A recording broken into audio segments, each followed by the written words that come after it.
Imagine करें कि आप एक बोट पर अपनी फैमिली के साथ नीले समुद्र में छुट्टियां गुजारने गए हैं। चारों तरफ दूर दूर तक पानी फैला हुआ है और सब कुछ नॉर्मल दिखाई देता हो, लेकिन तभी एक लम्हे में सब कुछ बदल जाए। अचानक समुद्र का पानी कहीं गायब हो जाए और आप समुद्र के नीचे की वीरान जमीन पर फंस जाएं। ऐसे में आपके दिमाग में कई सवाल आएंगे, आखिर समुद्र का सारा पानी कहाँ गया? क्या ये पानी दोबारा वापस आएगा? तो चलिए ये सभी सवालों के जवाब जानते हैं इस फिल्म से, जो आपको सांस रोकने पर मजबूर कर देगी। कहानी की शुरुआत में हम एक फैमिली को देखते हैं जो एक बोट पर कैरिबियन ओशन के बीच में मौजूद होते हैं। ये फैमिली बेन नाम के इस लड़के का बर्थडे सेलिब्रेट करने के लिए समुद्र के बीच में आए होते हैं, एक यादगार पल बनाने के लिए। वो सभी बहुत खुश थे, लेकिन उन्हें पता नहीं था कि ये खुशी कुछ ही देर की मेहमान है। कुछ पल के लिए सब कुछ नॉर्मल चल रहा होता है। जब वो सभी समुद्र का व्यू एंजॉय कर रहे थे तो बेन की मॉम समुद्र में स्विमिंग करने के लिए जंप कर देती है, जबकि बेन और उसके फादर फिशिंग करने में बिजी थे। लेकिन तभी अचानक से बेन की मॉम जूलिया को समुद्र में ऐसा फील हुआ जैसे कोई बड़ी सी चीज उसके आसपास चक्कर लगा रही हो। जब वह यहाँ वहाँ देखती है तो उसे कुछ भी नहीं दिखाई देता, लेकिन तभी अचानक से कोई उसे समुद्र के नीचे खींच लेता है और साथ ही उनके बोट पर जो इक्विपमेंट्स हैं वह तेजी से यहाँ वहाँ डायरेक्शन चेंज करने लग जाते हैं, जैसे कुछ बड़ा हो रहा हो। बेन और टॉम इस बदलते हालात को अच्छी तरह समझ नहीं पाते क्योंकि वह फिशिंग करने में बिजी होते हैं। वही जूलिया देखती है कि वह अपने बोट से कुछ ही सेकंड्स में काफी दूर आ गई है और वह डूब रही है। वह खुद को बचाते हुए टॉम को जोर जोर से आवाजें देने लगती है, लेकिन जूलिया बोट से काफी दूर होने की वजह से उस पर किसी का भी ध्यान नहीं जाता और यहाँ पर जूलिया को फील होता है कि समुद्र का पानी तेजी से पीछे की तरफ जा रहा है। जूलिया अपनी बेटी कैसी को आवाज देने लगती है, लेकिन कैसी हेडफोन लगाकर सनलाइट एंजॉय कर रही होती है। बेन, कैसी और टॉम को बिल्कुल भी नहीं पता होता कि जूलिया स्विमिंग करने समुद्र में उतरी है। जूलिया धीरे धीरे उनसे और दूर होती जा रही थी, लेकिन तभी खुशकिस्मती से टॉम को हल्की सी जूलिया की आवाज सुनाई देती है। वह जूलिया को देख लेता है और टॉम उसे बचाने के लिए फौरन पानी में जंप कर देता है। दूसरी तरफ बेन बोट का इंजन स्टार्ट करके उनके पास ले जाता है। लकीली टॉम जूलिया को डूबने से बचा लेता है। जब वह बोट के करीब पहुंचते हैं तो उसके बाद बेन और कैसी उन दोनों को बोट के ऊपर खींच लेते हैं और इस तरह से जूलिया की जान बच पाती है। अब बोट पर टॉम अपनी बेटी कैसी पर गुस्सा करता है। वह कहता है कि तुम्हारा ध्यान कहाँ था? मैंने तुमसे कहा भी था कि जब तुम्हारी मॉम स्विमिंग करने समुद्र में उतरेगी तो तुम्हें उस पर नजर रखनी है। कैसी सॉरी करती है और कहती है कि मैंने हेडफोन पहन रखे थे। खैर, अब जूलिया सेफ थी। टॉम कहता है कि अब कोई भी बिना बताए स्विमिंग करने नहीं जाएगा और अगर कोई जाएगा भी तो पहले किसी न किसी को इन्फॉर्म करेगा। वो सभी टॉम की बात पर अग्री हो जाते हैं और अब रात होने वाली होती है, इसीलिए वह सब बेन की बर्थडे सेलिब्रेट करने के लिए तैयारी करने लगते हैं। रात को बर्थडे सेलिब्रेट करने के बाद कैसी के बॉयफ्रेंड का वीडियो कॉल आ जाता है। कैसी उसे बताती है कि वो सभी बोट में काफी एंजॉय कर रहे हैं, लेकिन उसका बॉयफ्रेंड कैसी से कहता है कि तुम सभी को जल्दी से सर्फेस पर आना चाहिए। यहाँ टीवी में बता रहे हैं कि कुछ बहुत ही बड़ा होने वाला है जो पूरी दुनिया के लिए बहुत ही अनयूजुअल होगा। ये सुनते ही कैसी नोटिस करती है कि उसके बॉयफ्रेंड के पीछे शहर में बहुत बड़ा तूफान आ रहा है। वह ये देखकर थोड़ी परेशान हो जाती है क्योंकि उस समय ये लोग सेफ जगह पर तो बिल्कुल भी नहीं थे। वह उससे और भी बातें करने लगती है कि तभी अचानक इन दोनों का कनेक्शन कट जाता है। ये बात वह जाकर अपनी मॉम डैड को बताती है, जिसके बाद ये लोग अपनी बोट की सेफ्टी चेक करने लगते हैं। जो चेक करते हुए ये लोग नोटिस करते हैं कि उनके बोट के आसपास बहुत सारी वेल और शार्क फिश मंडरा रही हैं, जबकि इस एरिया में वेल्स या फिर शार्क मछली बिल्कुल भी नहीं पाई जाती है। टॉम एक ओशन एक्सप्लोरर था, इसीलिए वह जानता था कि वेल या शार्क ऐसा किसी बड़े भयानक तूफान के आने से पहले ही करती है। आने वाले भयानक तूफान का अंदाजा तो हो ही चुका था, लेकिन उससे पहले उन्हें शार्क से निपटना था। उससे पहले कि वह कुछ कर पाते तभी इस दौरान उनकी बोट को एक जोरदार झटका लगता है। वह सभी बहुत घबरा जाते हैं। टॉम समझ जाता है कि बोट के निचले हिस्से के साथ कोई बड़ा क्रीचर टकरा गया है, जिसे चेक करने के लिए टॉम नीचे पानी में जाता है। वह देखता है कि बोट के नीचे बहुत बड़ा डेंट आ चुका है, जो कि जरूर किसी बड़ी शार्क ने दिया था। ये चेक करने के बाद जब टॉम वापस ऊपर आता है तो उसके कंधे पर बहुत ही गहरा चोट आया होता है। ये देखकर जूली उसके जख्मों पर स्टिचेस लगाती है। यहाँ पर टॉम अपनी फैमिली को बताता है कि शार्क के दिए इस डेंट की वजह से इंजन खराब हो गया है, अब हम बोट को आगे नहीं ले जा पाएंगे। वह सभी समुद्र के बीचों बीच फंस चुके हैं और अब उनके पास सिर्फ यही ऑप्शन रह गया था कि ये किसी को मदद के लिए बुलाए। लेकिन केसी जब बाहर मदद के लिए कॉल करने के लिए आई तो सिग्नल भी नहीं थे। उनकी बोट का कम्युनिकेशन कोई भी सिग्नल पकड़ नहीं रहा था। वह सभी बहुत परेशान थे कि अचानक से ये सब कुछ बंद क्यों पड़ गया। अब इस मुश्किल वक्त में टॉम अपने खाने पीने का सामान चेक करता है। उनके पास सिर्फ 4 दिन तक का खाना था और कुछ भी नहीं, लेकिन जिंदा रहने की एक छोटी सी उम्मीद उन्हें इस बात की थी कि यह लोग एक शिपिंग रूट पर थे और यहाँ से कोई ना कोई शिप इन्हें गुजरते हुए देख लेगा, जिसके बाद वह इसे बचा लेंगे। अब उनकी इन्हीं बातों के दौरान उन्हें बाहर से एक जोरदार आवाज सुनाई देती है। जब उन्होंने बाहर जाकर देखा तो एक बड़ा सा मीटेरॉइड इन्हीं की तरफ आ रहा था। वह उनकी शिप से टकरा सकता था और उससे बचने के लिए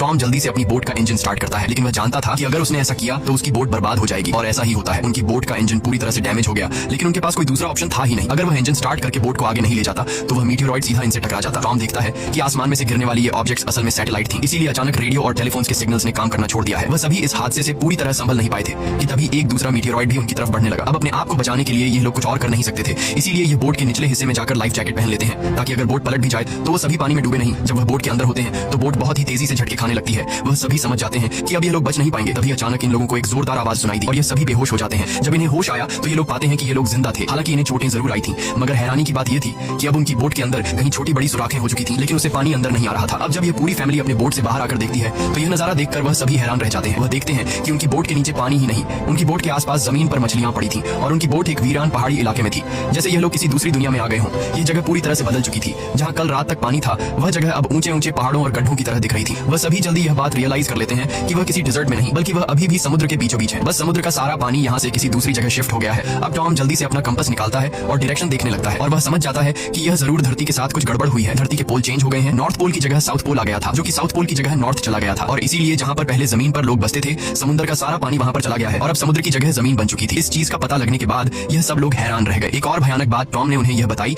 कि इस सब के बीच जो इंसान जिंदा जमीन पर थे वह सभी मारे गए होंगे। किसी को यह बात बहुत ज्यादा तकलीफ देती है। वह अपने आप को कैबिन में बंद कर लेती है क्योंकि उसे पता चल चुका था कि उसका बॉयफ्रेंड अब इस दुनिया में नहीं रहा। लेकिन अब एक और बात थी जो कुछ ही देर बाद उन्हें पता चलने वाली थी। थी और वह बात सुनकर उनके होश उड़ने वाले थे। खैर अब जूली यहाँ पर बचे हुए खाने को इकट्ठा करने लगती है और बेन अपने बर्थडे के सारे बलून हवा में उड़ाता है ताकि अगर कोई जिंदा हो तो वो उनके पास आ जाए और वो सब मिलकर इस सिचुएशन का सामना करें। उसके बाद टॉम रेडियो के जरिए किसी से कांटेक्ट करने की कोशिश करता है। उम्मीद तो उसे ये थी कि सामने से कोई रिस्पांस नहीं आएगा, लेकिन सरप्राइजिंगली उसे रिस्पांस मिलता है। ये रिस्पांस उसे एक कैप्टन ने दिया था जिसका नाम नाटो है और वो भी समुद्र के शिफ्ट होने की कहानी जानता था क्योंकि वह भी टॉम की फैमिली की तरह अपनी सबमरीन में था। टॉम कैप्टन से पूछता है कि अब इस सिचुएशन में हमें क्या करना चाहिए। यहाँ कैप्टन इन सभी को वो बात बताता है जिससे उनके पैरों तले जमीन खिसक जाती है। कैप्टन टॉम को बताते हैं कि अर्थ के जो पोल चेंज हुए हैं वे लगभग एक हफ्ते में फिर से अपनी जगह वापस आ जाएंगे, यानी एक हफ्ते बाद समुद्र वापस अपनी जगह पर आएगा और उस समय उसकी लहरें बहुत खतरनाक होंगी। इसलिए कैप्टन टॉम से कहता है मैं तो सबमरीन के जरिए सर्वाइव कर लूंगा, मगर तुम जल्दी से जल्दी अपने लिए कोई ऊंची सी जगह देखो और वहां चले जाओ क्योंकि वहां पर तुम्हारे बचने के चांसेस ज्यादा होंगे। ये बात सुनते ही जूली फौरन अपने बच्चों से पैकिंग करने के लिए कहती है। टॉम कैप्टन से कहता है कि आपकी सबमरीन के अंदर भी बचने के चांसेस ज्यादा हैं, तो क्या आप मेरे फैमिली को रख लेंगे। कैप्टन कहता है कि जरूर भाई, मैं ऐसा करना तो चाहता हूँ लेकिन मैं कर नहीं सकता क्योंकि मेरी सबमरीन के अंदर मेरा एक साथी मारा गया है और यहाँ पर सिर्फ 2 लोगों की ही जगह है। मैं एक आदमी को तो रख सकता हूँ लेकिन फिर भी एक बाहर ही रहेगा। और यहाँ पर टॉम कैप्टन से रिक्वेस्ट करता है कि प्लीज आप मेरे दोनों बच्चों को किसी तरह से रख लें,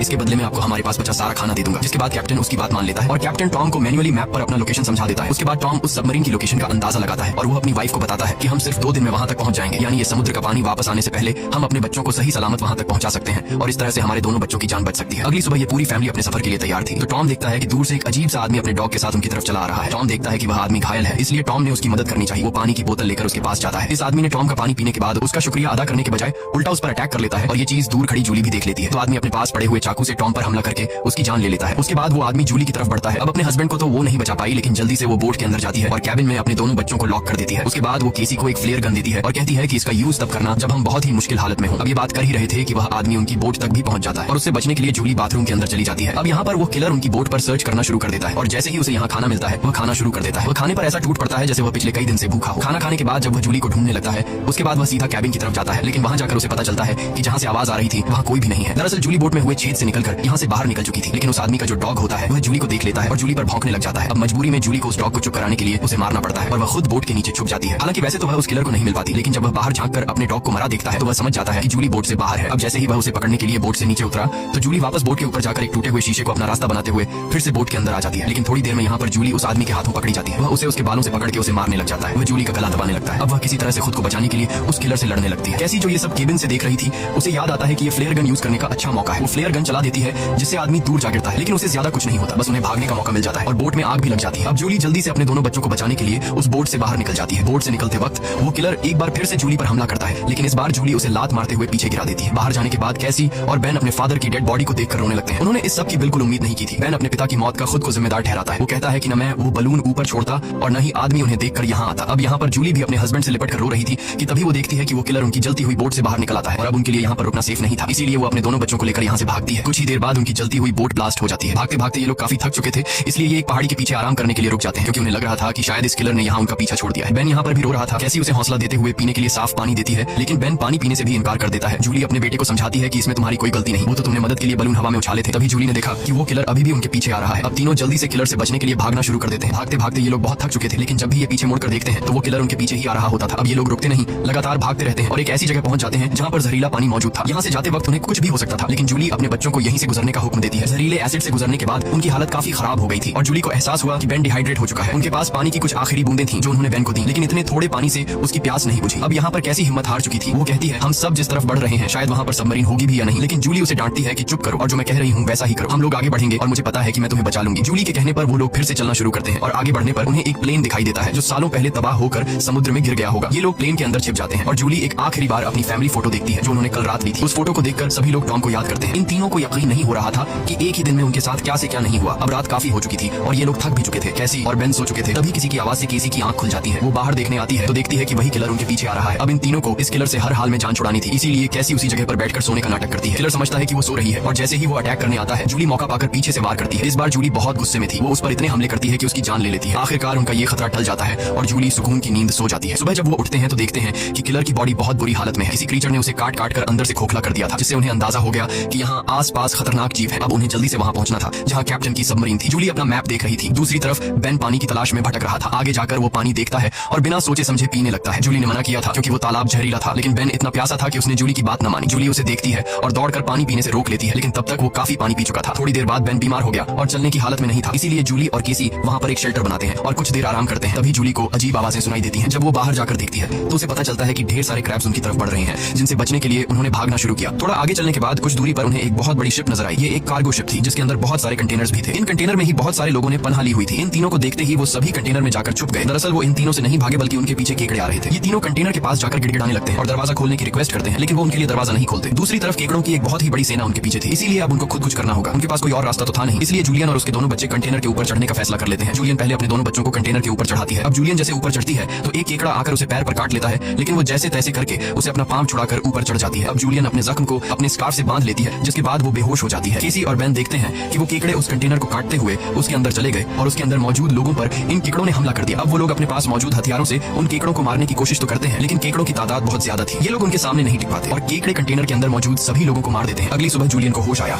उसने देखा कि उसके दोनों बच्चे यहाँ नहीं है। वो बुरी तरह से डर गई कि कहीं मेरे बच्चों को कुछ हो नहीं गया हो, लेकिन तभी दूर से उसे केसी और बेन आते हुए दिखाई दिए, जो असल में खाने पीने और हथियार की तलाश में गए हुए थे। खैर, अब यहाँ पर वो केकड़े भी नहीं थे। अब जूलियन अपने केकड़े के काटे जख्म को ठीक करती है, जबकि बेन कंटेनर के अंदर मरे हुए लोगों के वेपन्स कलेक्ट कर लेता है ताकि उससे खुद की सेफ्टी के लिए यूज कर सके, और वहाँ उन्हें थोड़ा बहुत खाना भी मिल जाता है। खैर, इसके बाद जूलियन कैप्टन से कांटेक्ट करती है, जिस पर वो बताता है कि मेरे ऊपर भी इसी क्रीचर्स ने अटैक कर दिया है और अब मैं बहुत ज्यादा जख्मी हूँ, मैं तुम्हारी मदद नहीं कर सकता। और साथ ही वो जूलियन को ये भी बताता है कि अब समंदर का पानी बहुत जल्द वापस फिर से अपनी जगह पर आने वाला है, इसीलिए तो ये सी क्रीचर फिर से यहाँ वापस आ गए हैं। जूलियन रोने लग जाती है क्योंकि इन लोगों को ये भी नहीं पता था कि सबमरीन तक जाने के लिए उन्हें कौन सी डायरेक्शन में जाना है, क्योंकि सारी रात भाग दौड़ में उनका मैप भी कहीं गिर गया था। इसलिए कैप्टन उनकी आसानी के लिए अपनी फ्लेयर गन से हवा में फायर करता है और बेन उसे देख लेता है, मगर वो जगह उनसे बहुत दूर थी। ये लोग तेजी से सबमरीन की तरफ बढ़ने लगते हैं, लेकिन अभी तक वहां तक पहुंचना नामुमकिन लगने लगा, क्योंकि वहां पहुंचने तक उन्हें एक चट्टानी रास्ते से गुजरना पड़ता है, जहां से गुजरते हुए उन्हें शायद फिर से उन केकड़ों का सामना करना पड़ सकता है, जिससे उनकी जान जा सकती थी। अब केसी को भी अपनी मां पर तरस आने लगता है कि उनकी मां का क्या होगा। कैप्टन तो हम तीनों में से मुझे और मेरे भाई को सबमरीन में रख लेगा, लेकिन जूलियन का क्या होगा, क्योंकि अब कुछ ही देर में पानी आने वाला है। जूलियन केसी से कहती है कि तुम्हें ये सब सोचने की जरूरत नहीं, जब हम सब मरीन तक पहुंच जाएंगे तो वहां डिसाइड करेंगे कि हमें क्या करना है, और कहती है कि चलो आगे बढ़ो। वहां से आगे बढ़ते हुए उनकी किस्मत उन्हें एक बार फिर से धोखा देती है। वहां पर लैंडस्लाइड होने लगती है,